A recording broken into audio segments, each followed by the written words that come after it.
joining me right now is Hagit and Ruby Khan, the parents of Itai Khan, a U.S. citizen being held hostage in Gaza. Hagit, Ruby, as we were just saying off camera, we've been meeting too long. It's been more than 15 months of your agony. Number of days, we still and your count. handsome son. Yeah. And we know, you know, that your son is deceased. He is a hostage. And Ruby, the sequence of this deal, and you've been very open about celebrating the release of others as they are supposed to come out. But tell me, when, to your knowledge, would Itai come home to you?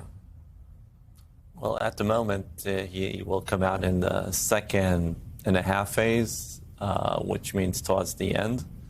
I have to say, I think that the U.S. people should be disappointed that the U.S. citizens did not come out in this first phase, but it is what it is. And when we met President Trump on stage yesterday, I urged him to guide his team to finish the job. Well, let me play that tape, because I think we have the video at the rally last night. You were both there. And we have the video, I think, if we could play that now, of Ruby. He was coming down the row, and you paused him, and you talked to him for a moment. I think just before we... Right there is where it is.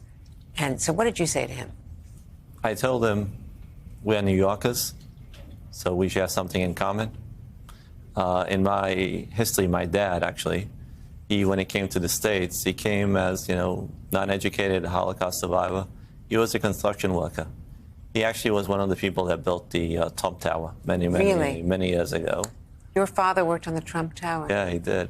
And I urged him to remember the number 7. Number 7 is the number of U.S. citizens and that are being held hostage, and urged him to guide his team. Did he say anything to you in return? Well, we talked about, the fact that my kid didn't come out yet. And he had something to say about the previous administration that I'll keep private. But he gave me a pat on the back, and he says, I got it. So I hope that, indeed, is the type of reinforcement that we will be able to get with this new administration. Hagit, does that encourage you? Yes, but I'm still worried because I don't know yet when Itai is going to come back. And I still have my doubts if indeed he's coming back not alive or alive.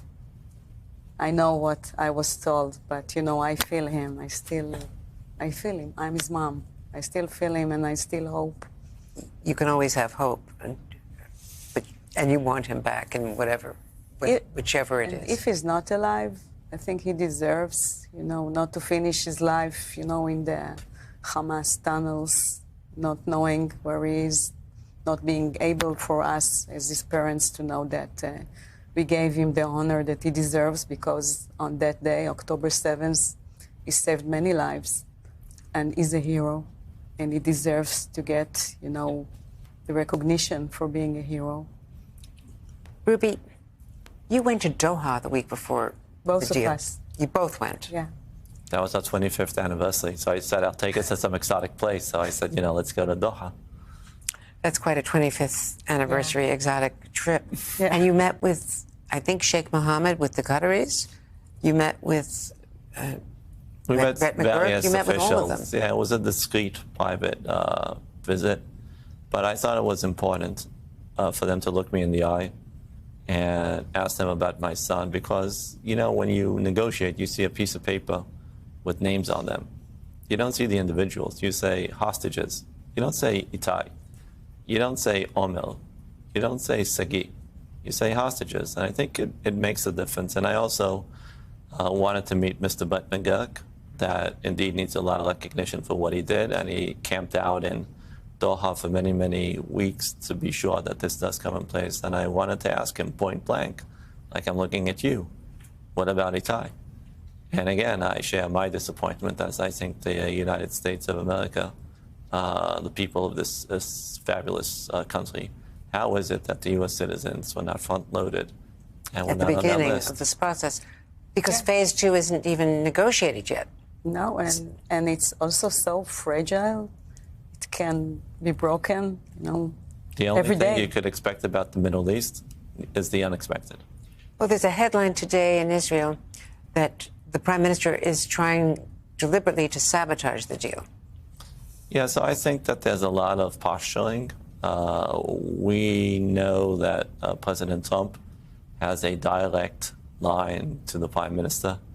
And I'd like to remind you that the special president envoy, Mr. Steve Witkoff, got on a plane and met the prime minister on a Saturday, which is typical. And they had some things to say to one another. I think it was more of a one-way conversation. And that's how we got to where we got to. And finally, how do you feel about President Trump repeatedly last night, at several occasions, calling the January 6th attackers convicted criminals hostages, not prisoners? I think it's a domestic issue. You know, we're just a mom and dad that wants our kids out. Like, you know, it's not for us to comment on that. I think the summary of you know, why we come into Washington is for them to remember that he died as a human being. And if he died for his country, then there's what we say, rest in peace. And that is the expectation that, you know, we met Mike Waltz. He's an Army guy, The National Security Advisor. national security. He gets it. And we hope to believe that this administration would be able to allow us to have closure with the other U.S. citizens, as well as all of the 94 hostages that have been kept in Gaza for such a long period of time. I can tell you, I'm not Yeah. going to let up. We pray Thank that, you. We pray that on Saturday we will see more hostages back. And it will continue until we see our son back. All the We'll be with you hostages. throughout Yeah. this ordeal.